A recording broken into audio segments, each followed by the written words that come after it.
पाहिजे। आम्हाला पकडून काय करणार आहे? ठीक आहे।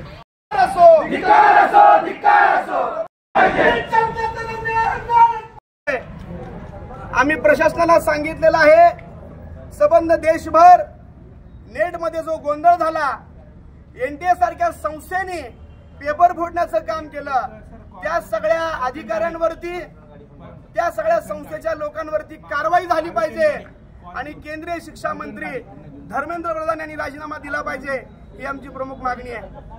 अहो, ज्यांना स्वप्न बघतात डॉक्टर होण्याचं स्वप्न मनी बाळगणाऱ्या विद्यार्थ्याच्या स्वप्नावरती पाणी सोडण्याचं काम हे केंद्र सरकार आणि त्यांची एनटीए संस्था केलेली आहे। त्यांचा या ठिकाणी आम्ही विद्यार्थी युवा आघाडीच्या वतीनं DYFI-SFIच्या वतीनं तीव्र शब्दात निषेध करतो।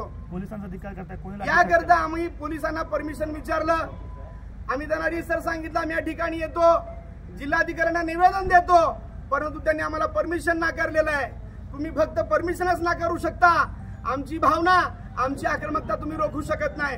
म्हणून आम्ही त्यांना सांगितलेलं आहे, आता आम्ही कलेक्टर ऑफिसकडे कूच करतोय, तुम्हाला काय करायचं करा।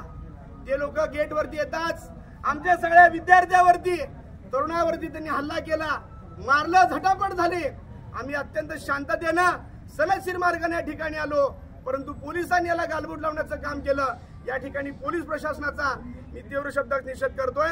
कलेक्टर जोपर्यंत आमचं निवेदन घेत नाहीत तोपर्यंत आम्ही इथून जाणार नाही, हा आमचा इशारा आहे।